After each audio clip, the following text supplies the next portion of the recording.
Ya está grabando, ¿eh? Hola Gastón, Hola, Hola, Anuar. ¿cómo estás? Gusto verlos.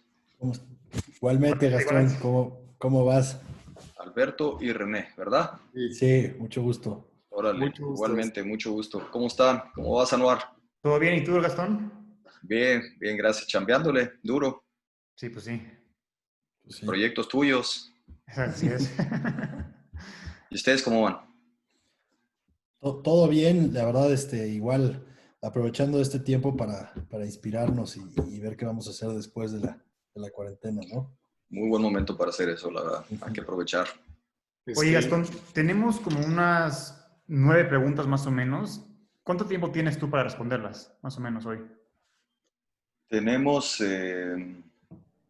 aquí viendo agenda. Pues a las 10 tengo una sesión de pipeline que tenemos todos los jueves. ¿Cómo anda? Perdón, es que estoy en hora de Los A las Ángeles. 12 nuestra, ¿no? Sí, exacto. Ah, bueno, pues hay que empezarle de una vez, yo creo. Pues órale. Pues bueno, hola a todos. Para los que no, me llamo Anuar Lunca Navati. Ustedes me conocen como Cinema Geek. Espero que todos se encuentren bien durante estos tiempos locos, estos tiempos complicados de cuarentena. Les quiero presentar a mis socios, a Alberto Sánchez y a René Baptista. Y el día de hoy decidimos juntarnos para grabar el primer video oficial de la página de YouTube de Cinema Geek. Y para esto tenemos un invitado muy especial, un productor mexicano de Hollywood que ha producido películas muy, muy reconocidas como lo son The Irishman del año pasado, Silence, Un holograma para el rey, El estudiante. Ha trabajado con figuras muy importantes de Hollywood como lo son Martin Scorsese, Al Pacino, Robert De Niro, Andrew Garfield, Adam Driver, Tom Hanks, etcétera, etcétera. Les presento al señor Gastón Pavlovich. Mucho gusto, Anuar, Alberto, René, equipo, audiencia, mucho gusto a todos, ¿eh? Pues Gastón, es un honor, la verdad, tenerte aquí con nosotros. Gracias por tu tiempo y por la confianza más que nada. Y pues Gastón vino a platicarnos un poco sobre su trayectoria en Hollywood, pero además también viene a platicarnos sobre una nueva iniciativa que trae llamada Cortos de Cuarentena. Gastón, ¿nos podrías por favor platicar un poco más sobre esto? Cortos en Cuarentena es nuestro grano de arena, nuestra intención de que, en primer lugar, hacer más llevadero la situación en la que todos estamos viviendo, ¿no? Que estamos en casa, que estamos cuidándonos, eso es la idea, ¿no? Uh -huh. Que nos estemos cuidando, que estamos viviendo una nueva etapa de vida en toda la humanidad. Y a su vez reconociendo que entonces es un tiempo de gran creatividad, por este tiempo extra que uno tiene, estar en casa, estar pensando mucho. Entonces es un gran momento para la creatividad y para ello entonces hicimos Cortos en Cuarentena. Es una convocatoria a todo el país, no importa la edad, para que cada quien desde su casa haga una película, pero una película de 1 a 5 minutos, por lo tanto un corto. Okay. Y esta historia que quiera contar puede ser desde su celular o cualquier camarita que tenga en casa. No pedimos ninguna exigencia técnica, no es lo importante es la iniciativa de hacer esta historia, de contarla, mandarla a Fábrica de Cine, a una dirección que tenemos en nuestras redes, y vamos a hacer un concurso, ¿no? Con jueces de la industria, gente profesional, que va a premiar a los ganadores, primero con un monto económico que espero ayude en su hogar, pero muy importante también los queremos invitar a los ganadores a que nos acompañen al set de el siguiente rodaje de Fábrica de Cine, que vivan esa experiencia. Wow. Y por último, si tienen aspiraciones de conocer más la industria, que puedan platicar con nuestros equipos, nuestros expertos en diferentes áreas, ¿no? Que tengan la posibilidad del 1 a 1 platicar con ellos. Entonces les queremos abrir las puertas para eso. Entonces, Cortos en Cuarentenas es para eso, ¿no? Y en el fondo espero que en estos videos que nos mande la gente podamos quizá descubrir a los siguientes grandes cineastas de México, que es la intención. Me encantaría que en esta época surja, es una nueva generación, que algún día, imagínense, 30 años después que estén recibiendo un Oscar, digan, mi vida empezó cuando el mundo entró en crisis, ¿no? Mi vida profesional. Me reinventé en el tiempo de la crisis. En el tiempo de aquel virus famoso que detuvo a la humanidad, ahí me reinventé y ahí me hice cineasta y ahí creé lo que he creado a través de los años. Entonces, a ver qué pasa con eso. Está padrísima, padrísima. Falta Y el bueno, proyecto. los seguidores de CinemaGeek me mandaron varias preguntas respecto a este concurso. La primera es si se puede codirigir o es un proyecto por persona nada más. Se puede codirigir, nomás que el premio se lo damos a ambos, el mismo premio, digamos, pero por supuesto, ¿no? Y si son dos, pueden y ganan, nos acompañen al ser los dos, no hay problema. Perfecto. Okay. También puede ser el género que sea, ¿verdad? Puede ser terror, fantasía, ciencia ficción. Sí, qué bueno que preguntas. Me faltó eso. Puede ser cualquier género. Cualquier género, lo único que pedimos es decencia. No vamos a permitir pornografía o cosas así. Okay. Que por cierto ya nos ha llegado y les decimos, Sí. no es el tema, ¿no? Entonces, pero no, hombre, que sean más creativos que eso. Perfecto. Y muchos están como que asustados por lo de los derechos de autor. ¿Cómo funcionan los derechos de autor en este concurso? Pues mira, lo idóneo, digo, en la historia que cuenten pueden hacer referencia a una película o a algún libro o algo. O sea, por ejemplo, en todas mis películas siempre hay alguna referencia a alguna obra literaria o algo así, ¿no? En Sundogs, que es una película que les recomiendo que vean, que estoy muy orgulloso de haber producido, que está en Netflix. Toda la inspiración del personaje, del protagonista, de Chavo, es The Deer Hunter y es Robert De Niro. Entonces, constantemente estamos pasando escenas de The Deer Hunter y Robert De Niro y nunca tuvimos que pedir permiso por eso. Entonces, en ese sentido, pueden utilizar contenido de otras producciones, así como referencia. Pero la historia tiene que ser original, ¿no? La que estén contando tiene que ser original. Entonces, en ese sentido, sí pedimos que sean muy creativos, pueden usar otras referencias y lo que hagan y lo que entreguen automáticamente al entrar en el concurso se les reconoce que este contenido que entregaron es de su propiedad intelectual, no es de fábrica de cine. Okay. ¿Y cuáles son los datos que tienen que enviar junto con el cortometraje? Nada, la verdad es que nomás el cortometraje tal cual y su nombre, apellido, quizá la mejor manera de conocerlos. Ahí está en el formato que dimos, ahí obligatoriamente tendrían que llenar su nombre, correo o teléfono. Perfecto. Y la fecha de entrega, ¿cuál es el límite? Mira, hasta esta mañana, el límite era el 3 de junio. Pero afortunadamente hemos estado recibiendo un buen número de proyectos y nos están pidiendo tiempo la gente y lo entiendo y lo entendemos. Entonces, hoy en la mañana tomé la decisión de extender al 15 de junio. Entonces, tenemos hasta fecha límite 15 de junio.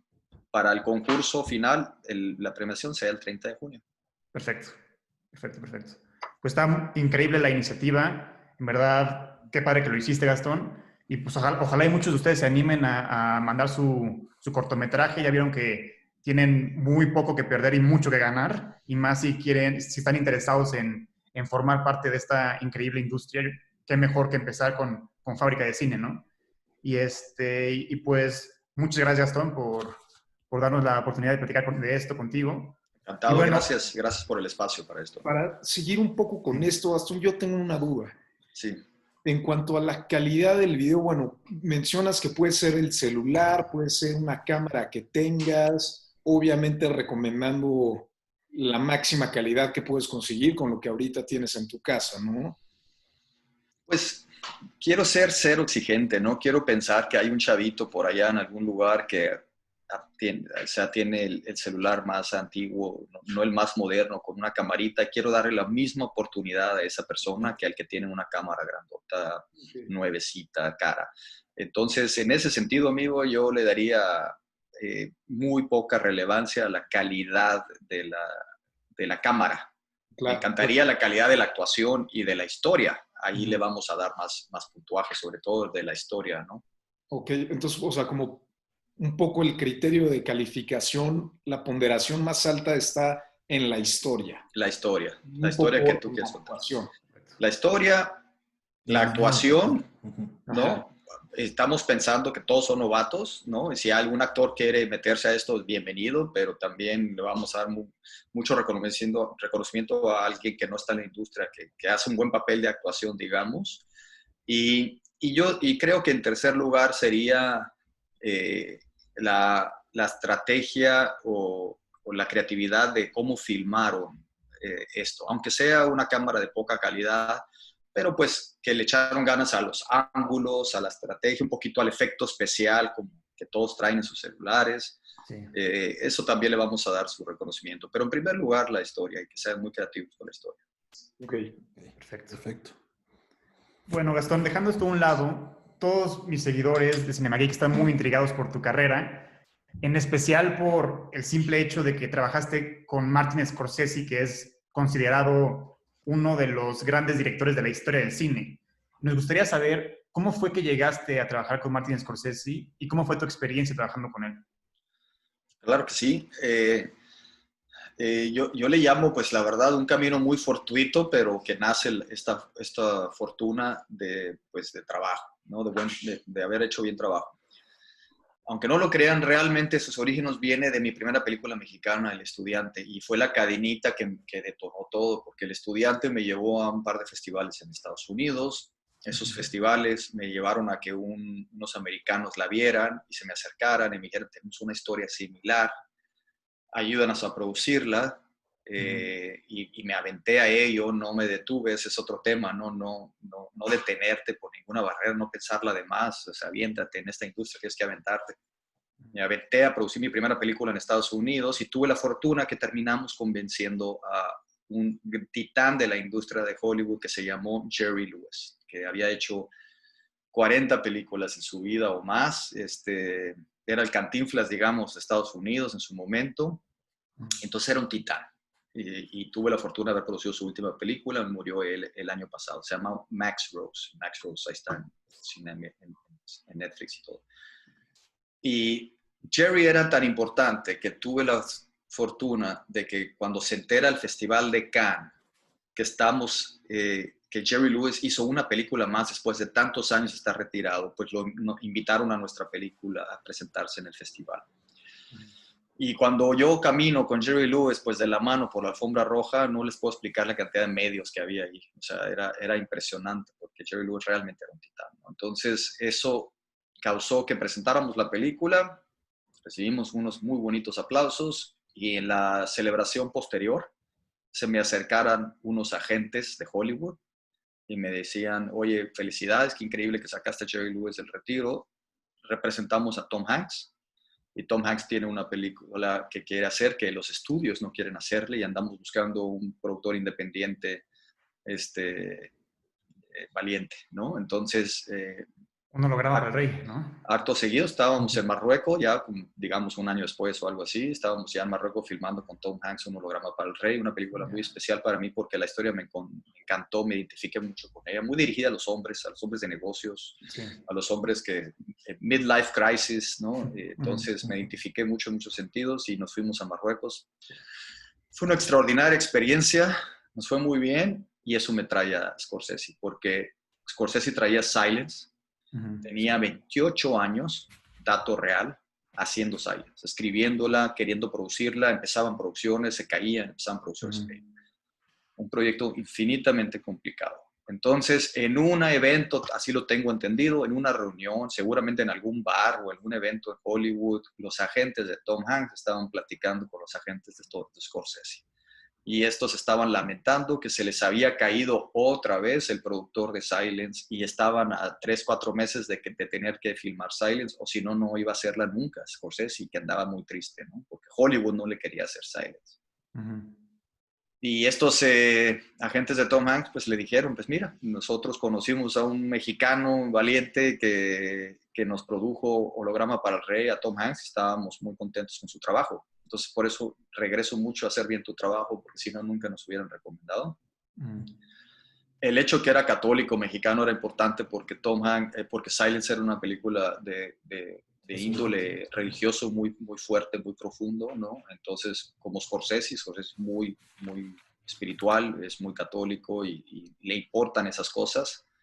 Entonces, eso me ayudó. Entonces me ayudó y cuando menos pensé estaba sentado con un ejército de agentes y abogados y managers hablando de la posibilidad de producirle Scorsese una película, pero me estaban como que matrallando con preguntas, dudas, toda cosa y al final de la reunión me dijeron, agarra el último vuelo o el primer vuelo de la madrugada o el último de esta noche y vete a Nueva York, te está esperando Scorsese para conocerte. Me fui, llegué a su casa, me atendió como un gran caballero, me presentó a su esposa y a su hija y platicamos durante varias horas. Entonces yo sé que me estaba probando un poquito para conocerme, pero lo importante es que nunca me preguntó sobre mi técnica, sobre cómo voy a hacer el presupuesto, sobre qué opino de alguna técnica o sistema de producción. Sus preguntas eran muy humanas. Eran sobre mi fe, sobre mis creencias, sobre mi pasado, sobre de dónde vengo, de quién soy, qué estudié, qué he hecho en mi vida, quién soy. Él quería conocer con quién se iba a asociar en un proyecto para él tan importante. Okay. Entonces ya la siguiente mañana despierto y su abogado me despierta y me dice, vente a mi oficina, aquí tenemos que arreglar muchas cosas de inmediato porque Scorsese ya tomó la decisión que tú le vas a producir Silence. Wow. Y fue un torbellino, desde ese momento hasta que solté Irishman hace unos meses, Sí. no tuve vida privada, sacrifiqué mucho con el tiempo con mi familia, sacrifiqué muchas cosas, muchas amistades y todo lo que quieras, porque trabajar para Scorsese y con Scorsese en 2 producciones de ese calibre, no tienes otra vida. Sí, no, Entonces, me imagino. Y así fue, pero fue extraordinario. Él, en lo particular, un caballero, sencillo, mucho más profundo de lo que la gente cree, de verdad de gran trato, como los grandes, como gran ser humano, como gran hombre que es. Increíble. Sí, qué increíble experiencia, la verdad. Sí.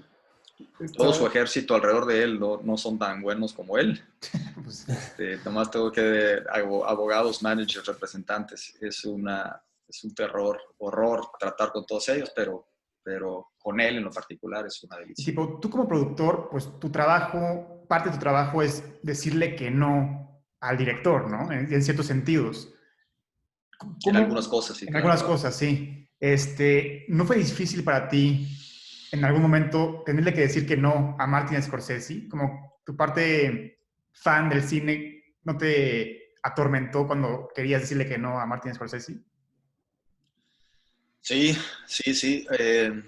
Desde luego que sí, ¿no? No sabía cómo tratar ese tema cuando había un no. O sea, yo sabía que mi primera responsabilidad es hacer realidad ese proyecto. Esa es tu primera responsabilidad, ¿no? Que exista esa película.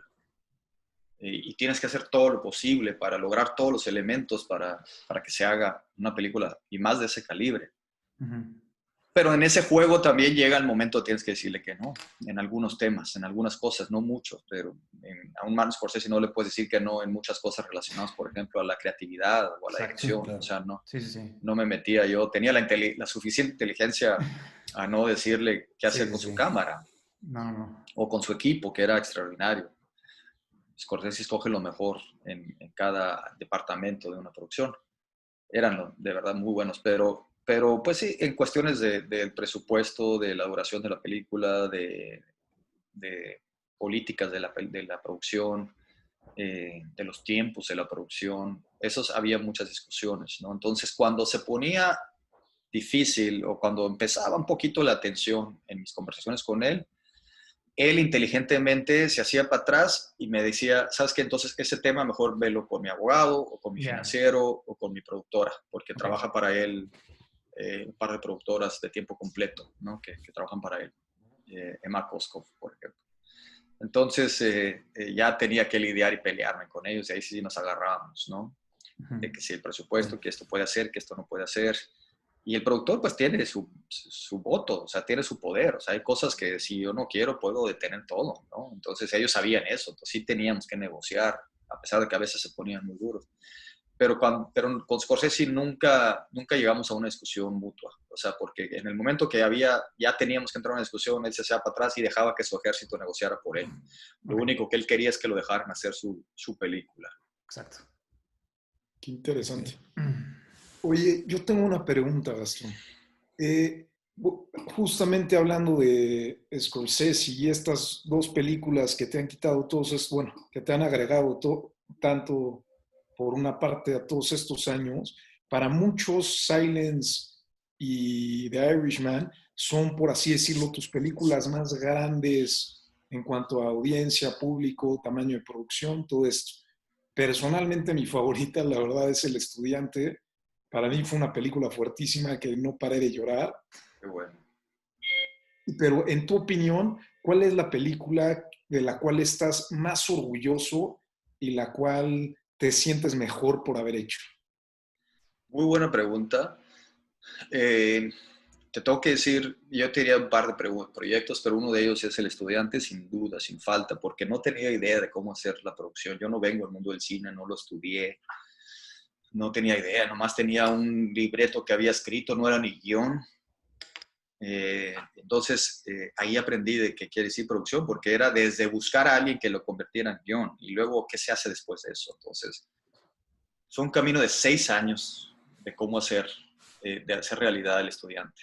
Entonces, desde que lo escribí hasta que la vi en una pantalla, ¿no? Entonces, eh, estoy muy orgulloso que siendo tan novatos, sin la más mínima formación y experiencia en la materia, tomé buenas decisiones en general, con errores también, pero buenas decisiones en general para que se convirtiera en una película entrañable, muy bonita, muy bien lograda y que ha generado hasta la fecha, 10 años después, la gente me busca por El Estudiante. Entonces, qué bueno que te gustó, porque creo que sí fue para mí la que más orgullo me trae y la que más me gustó participar.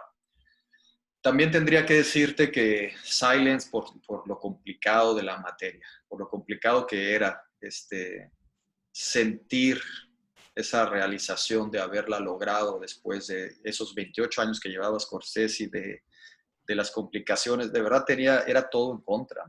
Y ahí sí nadie quería hacerla, yo era el único productor, o sea, Scorsese, su equipo de productores y yo, ¿no? Entonces, sí estábamos solos, las decisiones eran nuestras 100%, todavía era medio novato, ¿no? Sí había hecho Holograma para el Rey, pero esta era mucho más grande. Sí, para mí haber causado que sí se hiciera esa película y que al final del día se viera y se expusiera con todos los problemas que tuvo, es de gran orgullo haber logrado ese momento tan imposible. Y como historia, si me dejas agregar una tercera, como historia, la que más me orgullo me dio hacer, porque también fue increíblemente problemática, pero la historia me movió mucho, fue The Professor and the Madman, que hice con Mel Gibson Mel y Sean Gibson. Penn. Sí. Esa salió en cines limitadamente y apenas estamos negociando a ver si se baja en Netflix o en Amazon. Ya la podrán ver, ojalá. Creo que está en iTunes ahorita, por lo pronto. Se las recomiendo mucho. Es muy poderosa esa y como historia me mueve mucho y estoy muy orgulloso de haberla producido. Ok, muchas gracias.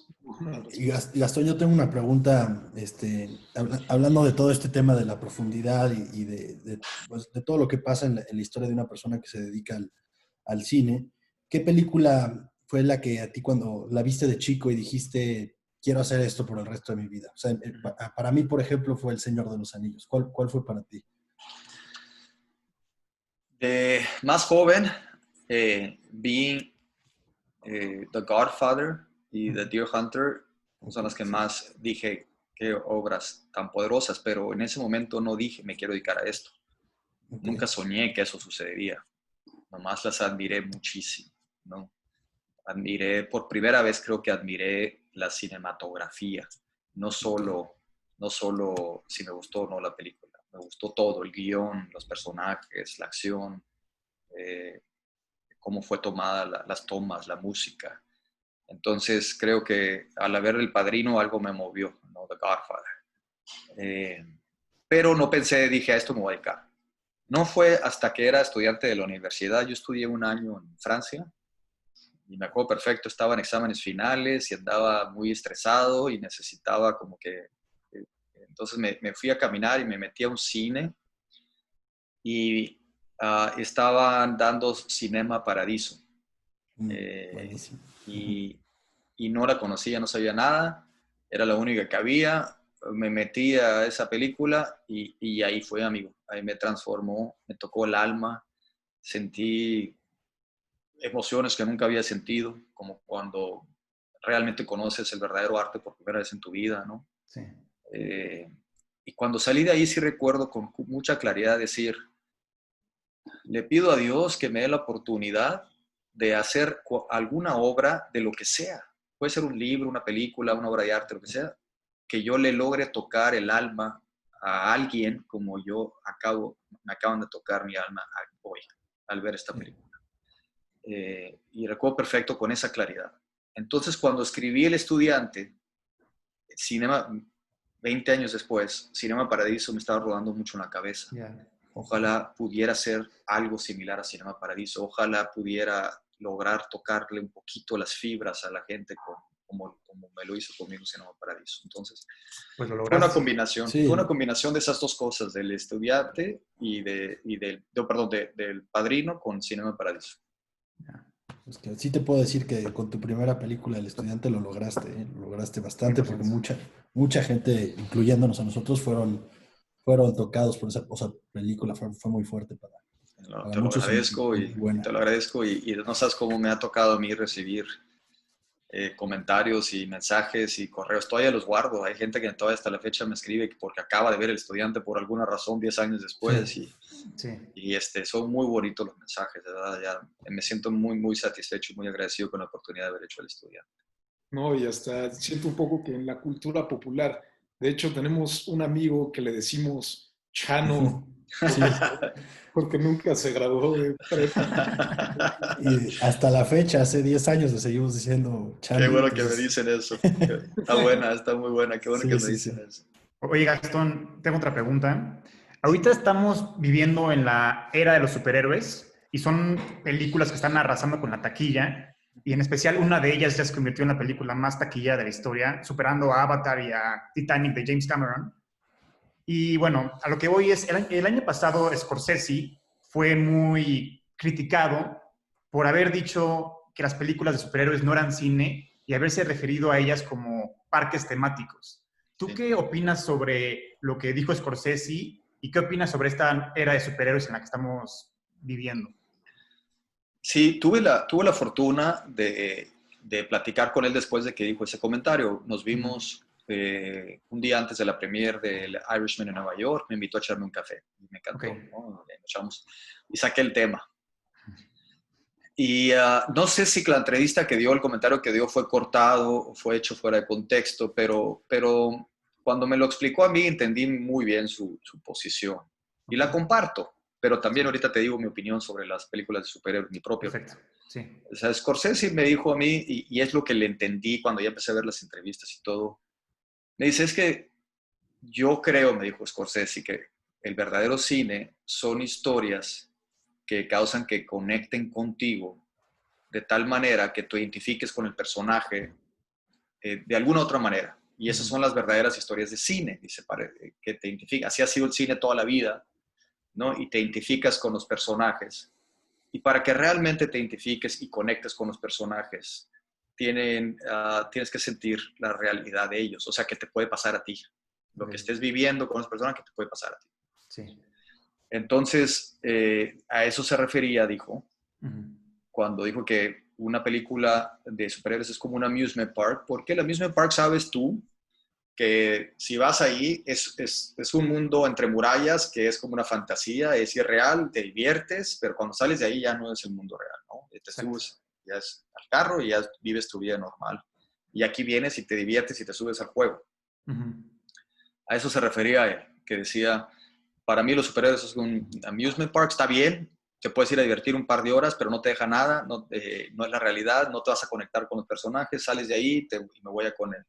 Y ya vamos a la vida real. Y me dice, a mí me gustan las películas y las historias donde conectas con la gente porque es vida real. O aunque no sea vida real, que sean personajes que sean muy parecidos a la vida real. Sí. Entonces, habiendo dicho eso, bueno, número uno, yo comparto un poco con él la parte de que las historias que más conectan son las historias que sientes que te puede pasar a ti o que te está pasando a ti. Entonces, sí es cierto eso. Pues, te conectas más con algo que dice, chin, eso sí me puede pasar o ya me pasó, cabrón, yo siento eso, ¿no? Y cuando hablo de conectar, me refiero así de emocionalmente, ¿no? De que te identifiques con esos personajes. Y por eso la mayoría de los personajes más entrañables a través de la historia del cine han sido personajes que parezcan reales, ¿no? Que parezcan que te pueden pasar a ti. Sí. Pero el mundo de los superhéroes nace un poco de las fábulas de los dioses griegos, de las grandes historias originales de la literatura. La Odisea, Homero, sirenas, como que cosas fantasiosas que le pasaban a los seres humanos. Entonces, esas fábulas realmente están dentro del DNA de la civilización. Por lo tanto, yo creo que tienen validez, porque vienen de las fábulas originales de la civilización, que pensaban que había dioses, que había caballos como Pegasos que volaban, que había hombres con superhéroes, con superpoderes, ¿no? Sí, sí. Entonces, tanto en la mística asiática como la griega, las raíces de la civilización traían muchas de estas fábulas. Entonces, hoy nomás lo único que estamos haciendo es reflejando esas historias con nuestras herramientas que tenemos nuestras generaciones de hoy en día, y por lo tanto están entretenidas y están bien. Y yo me divierto y se vale divertirse y se vale cada vez más. O sea, por ejemplo, creo que la de Batman, la de Christopher Nolan, ese par de películas, pues fue, creo que de las primeras de esas que realmente estabas entre que sí es un superhéroe, pero a la vez sí estás como que muy rayando la realidad, como que te identificabas con el personaje. Entonces, creo que eso también trae un valor extraordinario. Entonces, ahí en esa parte, no es que difiera el Scorsese, porque creo que ya le entiendo lo que quiere decir Scorsese. Sí. O sea, no le está no está diciendo son malas esas películas, nomás está diciendo no conectan contigo, porque no son reales. No puedes pensar que tú vas a volar, ¿no? Sí, lo que está diciendo él. Yo quiero hacer películas que tú piensas que te puede pasar a ti. Pero yo soy de la idea de que una buena película de superhéroes, bien hecha, con una buena historia, que sea una buena historia, que sea una buena historia. Sí. Y si se vale criticar un poquito, yo por ejemplo la última de Endgame, que viajan al pasado, ahí me perdieron. Ahí me perdieron a mí. Ahí ya dije yo, también que íbamos. Porque cuando ya nos metemos viajo al pasado y lo resuelvo, pues ya, me perdiste, ¿no? Okay. Entonces yo creo que hubiera sido más poderosa de otra manera, pero entiendo la razón comercial por la cual tuvieron que revivir a todo el mundo. Obviamente, seguir haciendo. Entonces, sí, obvio. Pero bueno, por ahí va. Yo personalmente estoy totalmente de acuerdo con que tenemos dentro de nosotros como esos arquetipos mitológicos que queremos revivir de alguna u otra manera y pues por eso es tan entretenido verlos en el cine. Pero también estoy de acuerdo por completo en que ya ahora vemos secuela tras secuela, remakes. Algo que yo te quiero preguntar es, esta época de Hollywood que está siendo tan conservadora, ¿a qué crees que se deba? ¿Por dónde ves que haya una salida de esto? ¿Y crees que sí venga más material nuevo y original? ¿O vamos a seguir como en esta etapa de remake y secuela? Cuando dices conservador, ¿te refieres a que están como que repitiendo las mismas historias? ¿A eso te refieres? Sí, falta de riesgo, me refiero. Mira, yo lo vengo criticando desde hace mucho. La verdad, el refrito de Hollywood se les acabaron las ideas. De verdad, yo sí vengo, y te lo juro, y me lo han castigado en Hollywood al comentarlo. Se les acabaron las ideas hace años. O sea, quizás yo creo que el verdadero break de todos fue hace unos 5 o 6 años, más o menos. Fue cuando ya de plano todo el mundo, incluso Hollywood, dijo, puta, ya estamos regándola. Entonces, la respuesta para mí fue, o el análisis fue, Hollywood se cicló en sí mismo. Yo conocí a muchos directores y a actores y agentes que todo lo que proponían era para apetecerle o para que al mismo Hollywood. Nomás querían que Hollywood estuviera contento con ellos. Les empezó a importar poco el mercado mundial. Nomás querían hacer películas para Hollywood. Y se veían al ombligo Hollywood. Y eso fue su derrumbe. Ahí se acabó Hollywood. Ya ellos mismos se destrozaron con sus refritos y todo. Entonces, de pronto, por ejemplo, Netflix no es tan Hollywood. Y Apple van a empezar a abrirse. Ahora el premio de la Academia, que primero ahora se llamó el proyecto internacional, no se llamó Foreign, se llamó The International Project. y que lo ganara un taiwanés a mejor película, etcétera, esas son señales de que las historias originales no vienen de Hollywood, van a llegar de todo el mundo, y quien le abra las puertas al resto del mundo, a la creatividad del resto del mundo, son los que van a dominar de aquí en adelante, y no va a ser Hollywood. Oye, Gastón, ahorita hablando de Netflix y así, pues ahorita estamos en la época de las plataformas streaming, como Disney Plus, Netflix, Amazon Prime, HBO Max. Bueno, y por medio de ellas la audiencia ya descubrió que puede tener acceso a buen contenido por un precio accesible y desde la comodidad de su casa, y sin tener que aguantar al niño o la niña que saca su teléfono, ¿no?, a media película y te arruina la experiencia, ¿no? Mi pregunta es, ¿crees que algún día muera la experiencia de ir al cine? No, creo que eso, ya sé que estoy quizá yendo contracorriente un poquito con muchas cosas que parezcan, pero para mí la cultura de ir al cine es similar a la cultura de ir al parque, ¿no? Todas las ciudades del mundo, cuando empezaron a desaparecer los presupuestos de parques por allá en los 70s, 80s, porque ahora venían centros comerciales y venían otras formas de que la gente iban a disfrutar sus salidas, no sucedió, porque ir al parque es una cultura natural. La gente tarde o temprano, si hay un parque cerca, va a salir a caminar al parque. Entonces, cuando salió Blockbuster, ustedes están muy chavos, pero cuando salió Blockbuster, se hablaba mucho de que, oye, ya la gente puede traer la película a tu casa, ya para qué quieres ir al cine. Lo único que generó eso es que subió la venta de cine, porque la gente empezó a generar más cultura de cine por estar rentándole a Blockbuster. Cuando empieza Netflix a subir y a ser fuerte, yo tengo todos esos datos, el box office empieza a subir simultáneamente, sobre todo a nivel mundial. Fuera de Estados Unidos, más que en Estados Unidos. Entonces, eso, ¿por qué? Porque genera cultura de película. Y cuando tú ves una serie con un actor que te cae re bien y te enteras que va a salir en la siguiente película, creo que vas a estar más motivado a ir a verlo porque quieres también ver ese actor que viste en tu serie. Yo creo que no va a desaparecer. Vamos a sufrir este año y quizá parte del año que entra en el mundo del cine. Se va a reinventar, se va a renovar, va a mejorar, pero apuesto que vamos a regresar a las salas.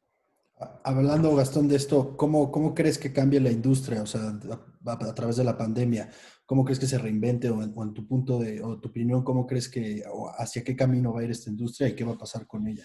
Pues por el lado de los cines, sí creo que van a tener que reinventarse un poquito en el sentido de tener más espacios entre asientos, por ejemplo, tener mecanismos certificados de limpieza entre películas, donde pues, prácticamente tengan que llegar a sanitar toda la sala, ¿no? Con algo que compruebe que la gente le dé confianza entre películas. Y bueno, va a tener que cambiarse, modificarse un poquito, sí, los diseños de las salas y la limpieza, como lo hacen. También yo le apuesto y creo que va a suceder y me va a encantar. Creo que los drive-ins van a ser algo interesante. Yo creo que los que nos metamos a hacer drive-ins en una onda un poquito más creativas, de esta onda de ir en carros o que puedas llegar y puedes llegar en Uber y te metes a una sección que hay asientos, pero son separados, están como que al aire libre. Entonces eso te da más confianza para no contagiarte tanto, ¿no? Cuando estás un poquito más separado y está toda madre llegar, abrir la cajuela y que salgan 5 de tus amigos de la cajuela y se echen ahí la película sentados. Yo lo viví de chavo y es la cosa más divertida, de verdad. Yo de hecho vi The Irishman en un autocinema. En el Coyote. Sí, exacto. Sí, yo también. Y es la cosa más divertida, de verdad. Y vas a la tiendita y todo, está muy padre. Entonces yo creo que eso le va a dar más seguridad a la gente y va a suceder. Y en la parte de producción sí va a cambiar un poco porque lo llamamos los protocolos de producción, ¿no? Cómo vamos a manejar la salud del personal, del crew, del talento, cómo vamos a generar mecanismos de producción. Vamos a filmar, creo, más en estudios, porque que estén certificados, más que al aire libre o más que en ciudades donde hay mucha gente. Tratar de concentrar todos, por ejemplo, si traes una película, como yo le traigo una ahorita donde queríamos filmar en México, Alemania, Rusia, España, Italia y Estados Unidos. Es una sola película, una serie que estamos desarrollando, incluye 6 países. Wow. Eso se acabó, no podemos hacer tanto, no podemos arriesgar tanto, traer a la gente para abajo. Entonces vamos a escoger 2 países Sí. y esos países tienen que parecer que son nosotros, ¿no? Y concentrar lo más posible. Entonces, tenemos que hacer ese tipo de cosas en la producción.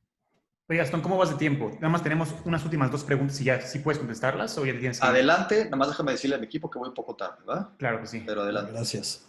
Pero déjame decirle. Ana, me quedan un par de preguntas en esta entrevista que estoy por terminar. Dile a la gente que vaya empezando y me subo en unos 10 minutos máximo. Gracias, máximo. Gracias, Ana. Gracias.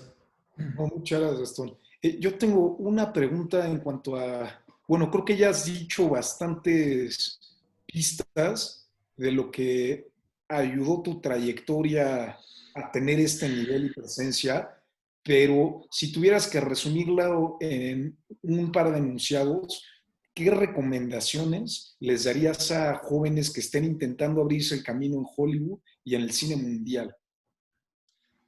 Vamos a reducirlo a 2. Okay. De entre todos los consejos o recomendaciones, y que a mí me hubiera encantado que alguien me lo dijera a mí cuando iba empezando, los reduzco a 2. El primero, este mundo en el que estamos, del entretenimiento, en inglés se le llama showbiz. Showbiz. La mayoría de los productores no se enfocan en el biz, se les olvida.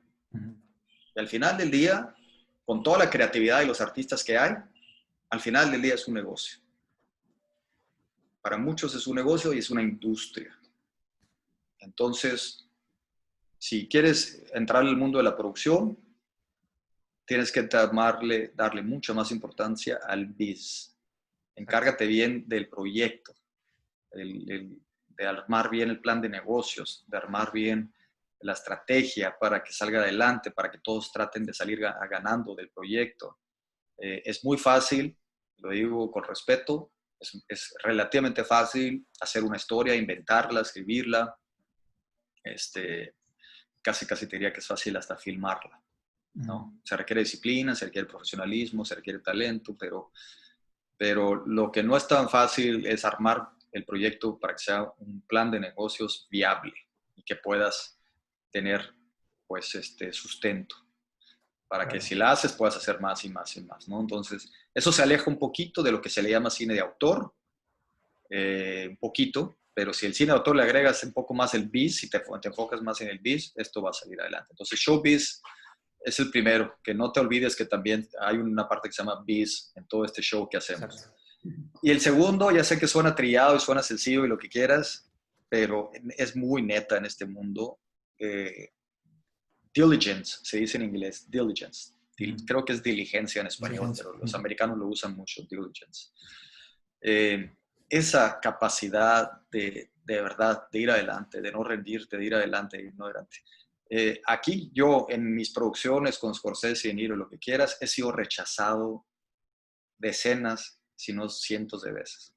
Rechazado por inversionistas, por estudios, por directores. El rechazo es muy constante en esta industria.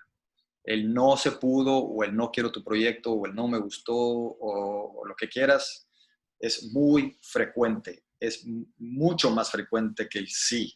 95% a 5 es no contra un sí.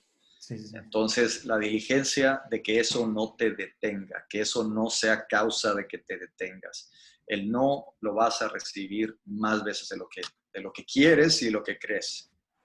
Entonces, diligencia para seguir adelante, a pesar de todos los negativos y las puertas cerradas que vas a recibir, y los vamos a recibir, y yo las sigo recibiendo, como todos. Claro. ¿No? Muchas gracias. Una última pregunta. Yo tengo una pregunta más. Martin Scorsese ahorita está trabajando en una película que se llama Killers of the Flower Moon, junto con DiCaprio y Robert De Niro. La pregunta ¿es este el siguiente proyecto de Gastón o cuáles son tus siguientes proyectos? No, ya ese ya no, porque Silence era un proyecto independiente. Yo soy un productor independiente. Okay. De premio me regaló Irishman Scorsese, porque iba a ser una película independiente también. hasta que llegó Netflix y se la dimos a Netflix. Ujú.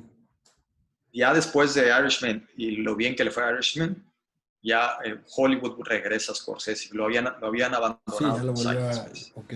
Entonces ya lo volvieron a abrazar y ya Ujú. todos los estudios le están ofreciendo sus apoyos para hacer Flowers of the Killer Moon, pero tanto por Scorsese, pero yo te diría más por Leo, porque Leo es the only bona fide superstar in the world. Puedes poner a DiCaprio a leer el diccionario durante 2 horas en una pantalla y la gente va a comprar más de $100 millones de boletos para ver eso. Claro.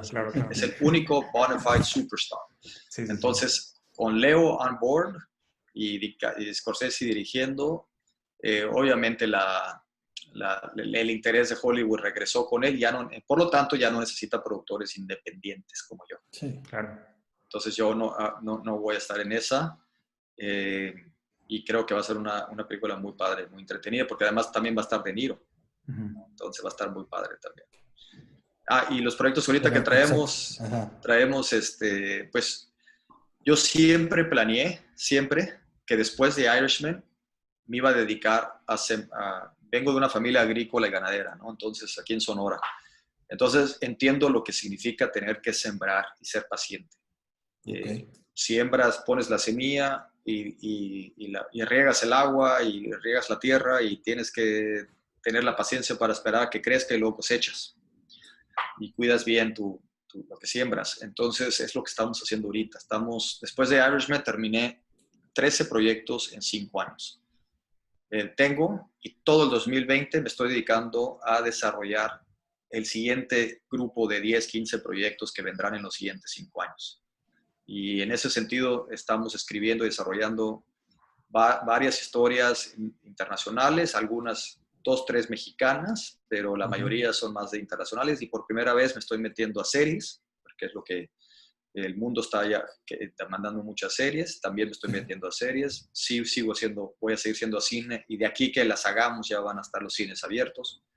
Y también me estoy metiendo incluso a animación para tratar de tener contenido para televisión. Entonces, hay una variedad de proyectos que a medida que se van concretando los iré anunciando. Perfecto. Pues muchas gracias por tu tiempo, Gastón, y por la confianza. La verdad, eres una gran inspiración para todos nosotros y es un orgullo mexicano. Y esperemos que en un futuro no tan lejano te veamos levantando un Oscar en los premios de la Academia. Y pues, gracias. Por favor, manden su cortometraje, ya vieron que vale mucho la pena. Y pues mucha suerte a todos los que lo manden. Muchas gracias, Gastón, y nos vemos pronto. Gracias, Cinema Geek. Gracias, Cinema Geek, y a todos ustedes. Encantado de estar con ustedes y les deseo mucha suerte en el camino que tomen en este sentido. Gracias. Muchas gracias. Al contrario, buen día. Igual, bye. Hasta luego. Y bueno, no olviden darle like, suscribirse, comentar y pues mandar su cortometraje. Nos vemos en un nuevo video. Adiós.